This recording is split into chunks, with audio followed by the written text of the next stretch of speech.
Não é possível ser cristão sem você conhecer a vontade daquele a quem você serve. Por isso que a palavra de Deus é a voz de Deus para nós, nos guiando, direcionando, orientando e fortalecendo. Hoje, Deuteronômio 27, vamos chegar ao 28, e o 28 é muito forte. Nós vamos dividir em duas partes. Mas vamos começar aqui pelo 27. Vamos pedir a direção? Meu Deus, a tua palavra é luz que ilumina o nosso caminho. O caminho pela qual um dia nós escolhemos trilhar. O Senhor nos chamou para ele. O Senhor disse, eu sou o caminho. E nós estamos firmes nesse caminho que é o Senhor. Meu Pai, dirige-nos nessa meditação da tua palavra. Fala conosco através dela. Em nome de Jesus. Amém. Então, versículo 1. E deram ordem, Moisés e os anciãos, ao povo de Israel, dizendo, guardai todos esses mandamentos que hoje vos ordeno. Será, pois, que no dia em que passares o Jordão, a terra que te dera o Senhor teu Deus, levantar-te-ás uma pedra grande e a cairás com o cal. Um comentário diz assim, passar o Jordão. Era impossível chegar à terra prometida sem atravessar o deserto e o rio Jordão. Uma vida nova estava à espera, mas não com facilidades. A condição para o povo ser bem-sucedido seria a submissão às leis. E para que não as esquecesse, o eterno Deus ordenou que fossem gravadas em grandes pedras. No 3.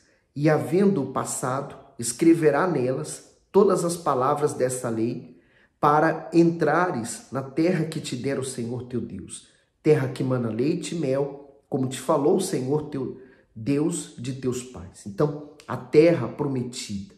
Mas havia exigências da parte de Deus para que aquele povo obedecesse. Assim também, nós temos a vida abundante. O Senhor Jesus a prometeu, vida e vida com abundância. Mas para que eu possa possuir, ter essa vida abundante, primeiro é preciso que eu esteja inserido no reino de Deus.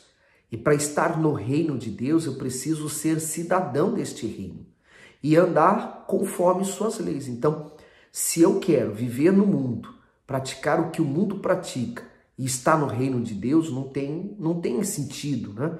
Ou eu estou no reino deste mundo, ou eu estou no reino de Deus. Então, da mesma forma, se eles quisessem a terra que mana leite e mel, então eles teriam que obedecer a palavra de Deus. O 4. Será, pois, que quando houveres passado o Jordão, levantareis estas pedras que hoje vos ordeno no monte Ebal, e as cairás com cal. E ali edificarás um altar ao Senhor teu Deus, um altar de pedras, não alçará instrumento de ferro sobre elas. De pedras brutas edificarás o altar do Senhor teu Deus, e sobre ele oferecerás holocaustos ao Senhor teu Deus. Também sacrificarás ofertas pacíficas, e ali comerás perante o Senhor teu Deus, e te alegrará. O comentário diz, um altar de pedra inteiras. O Senhor poderia ter pedido a construção de um belo monumento para que o povo servisse com suas ofertas, mas fez exatamente o contrário. As pedras que edificariam o altar para ele deveriam ser totalmente naturais, sem nenhum corte e sem nenhuma inscrição. O que é natural remete à pureza, retidão, integridade. Isso significa que o altar e a oferta devem ser perfeitos, assim como o Altíssimo é. O altar, ele tem o poder de nos aproximar de Deus, né? O sacrifício, ele nos aproxima do Criador. Então, se você está perto dele, o que você vai ter? A mente de Cristo. Quem tem a mente de Cristo vence nesse mundo, porque Jesus venceu. Ele falou, eu venci o mundo. Então, ele venceu, e se eu tenho a mente dele, vou vencer também. Aí eu consigo vencer a carne, vencer as tentações, as tribulações, as difamações e tudo que existe nesse mundo. Forte, né? Vamos lá, no 8. E naquelas pedras escreverá todas as palavras desta lei, exprimindo-as nitidamente. Falou mais Moisés, juntamente com os sacerdotes levitas, a todo Israel, dizendo: guarda silêncio e ouve, ó Israel, hoje vieste a ser povo do Senhor teu Deus. O comentário diz: guarde silêncio e ouça. Vivemos em um mundo cheio de ruídos e apelos que tornam o ser humano insensível para o que é importante. Contudo, pior que o barulho externo é a inquietação da alma com a ansiedade, a tristeza e as frustrações. Tudo isso obstrui os ouvidos espirituais para ouvir a voz do Espírito Santo. Quando o grande dia para Israel chegou, o Altíssimo pediu silêncio para proporcionar reflexão, consciência e aprendizado. Há uma profunda ligação entre o silêncio e a comunhão com Deus. Viver na agitação, sem ter momentos a sós com o Senhor, torna a fé fria e faz a pessoa ser insensível a Ele. Por isso, mesmo eu comecei esse vídeo falando que não há como você ter comunhão com Deus sem você ler a Bíblia, sem oração, sem jejum. Você precisa desses elementos da fé para se manter vivo na vida espiritual, né? E aí diz assim, no 10: portanto, obedecerás à voz do Senhor teu Deus e cumprirás os seus mandamentos e os seus estatutos que hoje te ordeno.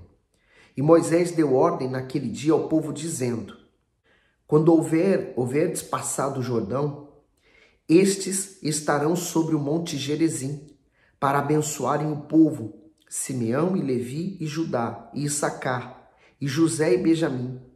E estes estarão sobre o monte Ebal, para amaldiçoar Ruben, Gade, Asser, Zebulon, Dan e Naftali.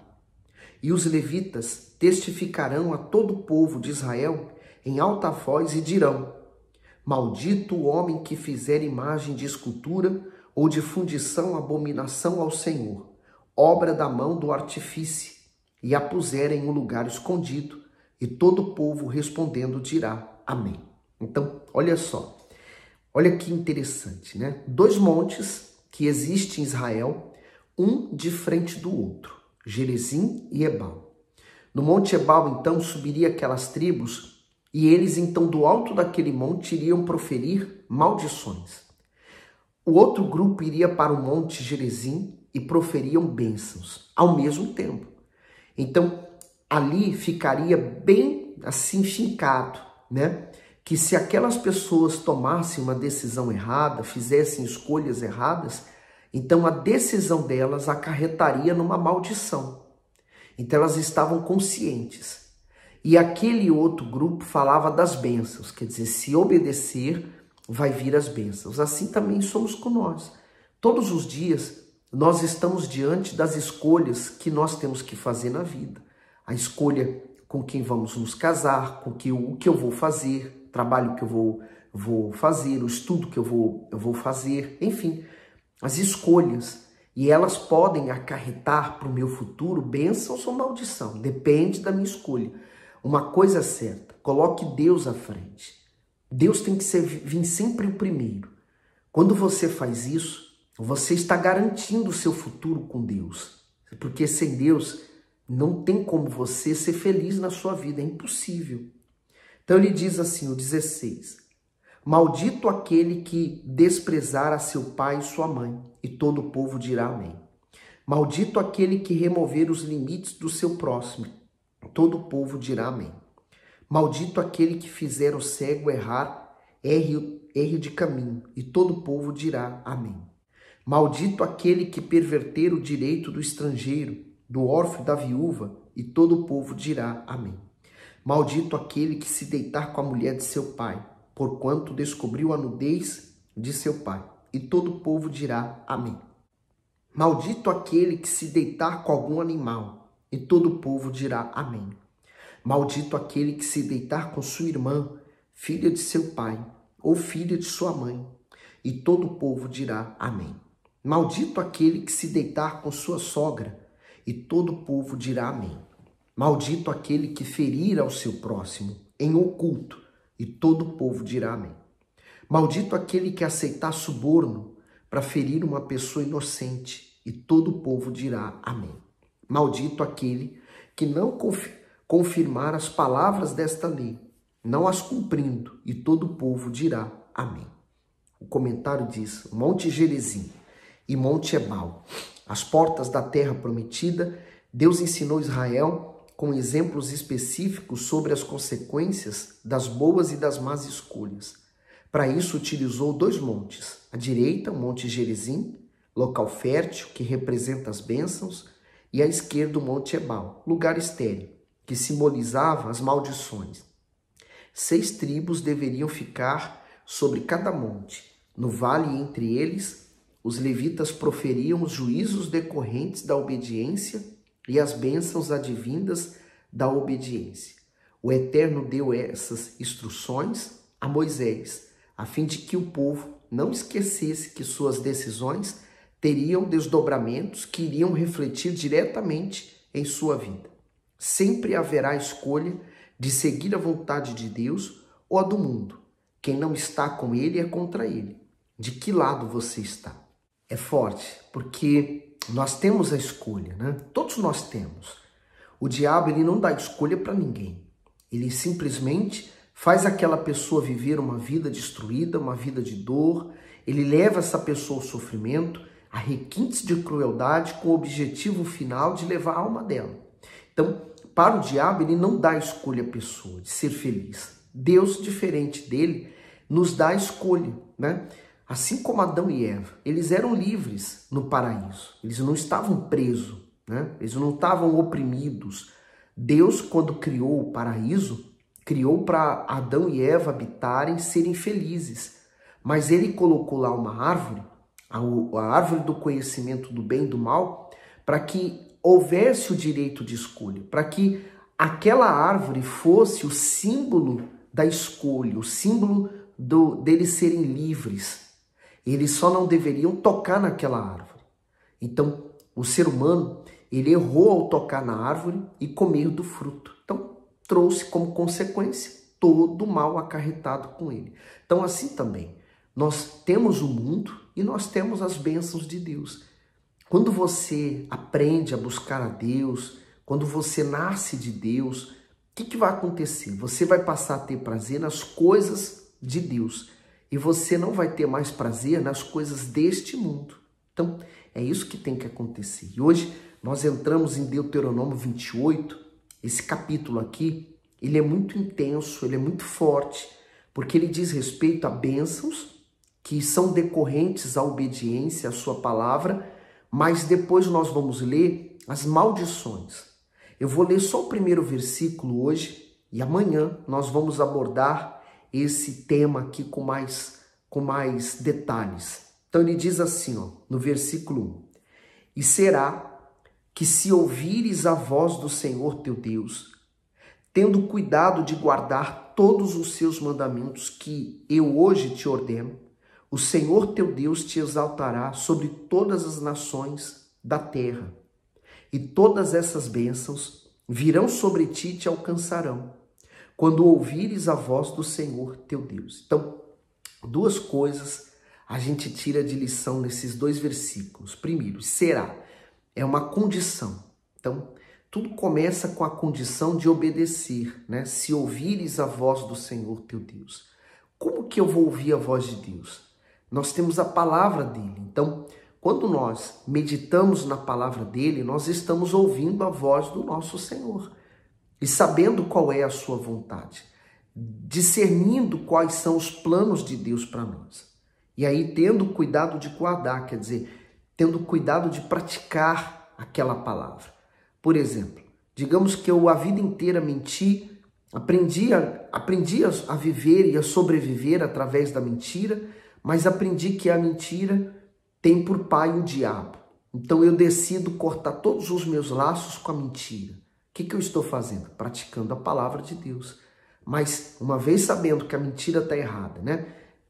Todo mundo sabe que a mentira é errada, mas às vezes se esconde atrás do, olha, foi preciso, era para um bem maior, né? Então ela está de mãos dadas com o pai da mentira. Então, quando a pessoa então decide andar pela verdade, se guiar pela verdade, agora ela sabe que quem é o pai da mentira e ela sabe quem é o autor da verdade, então ela decide andar com a verdade. ela está guardando, obedecendo. Mas se ela prefere continuar com a mentira, ela vai seguir agora na mentira, mas consciente de quem é o pai da mentira. Então, o cuidado de guardar os mandamentos, ele fala, o Senhor te exaltará sobre todas as nações. Quer dizer, dentre todas as nações, aquele povo faria diferença. Nas leis, no comportamento, na vida e nas bênçãos. Quer dizer, aquele povo seria um povo diferenciado de todo o resto daquelas nações. E aí ele fala que todas estas bênçãos, porque aí vem as bênçãos abaixo, que é o que nós vamos ler a partir de amanhã, todas essas bênçãos virão sobre ti. Quer dizer, não é você que vai correr atrás das bênçãos. Não é você que vai suplicar por bênçãos. Elas vão chegar a você. Elas vão alcançar você. Quando, aí vem de novo uma condição. O será e o quando são condições. Ouvires a voz do Senhor teu Deus. Então, aqui está a condição da pessoa ser feliz na vida dela ser realizada nos seus planos.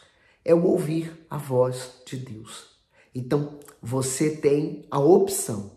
Seguir sua vida nos seus planos, nos seus propósitos, ou hoje decidir abrir mão dos seus planos e propósitos e assumir um compromisso com aquele que vai transformar a sua vida, que é o Senhor Jesus. E foi por isso que ele morreu na cruz, derramando o seu sangue para poder salvar você. Bom, hoje nós terminamos por aqui, amanhã nós vamos ler, meditar bem nesse capítulo 28 de Deuteronômio. Ele é um capítulo muito intenso, muito forte. E se você guardar as palavras desse capítulo e de toda a palavra de Deus, você vai ser feliz. Você tem tudo para ser feliz, tá bom? Vamos espalhar a palavra de Deus. Não esqueça de partilhar esse vídeo com as outras pessoas. Dê o seu gosto. Faz um comentário aqui, tá bom? Deus abençoe.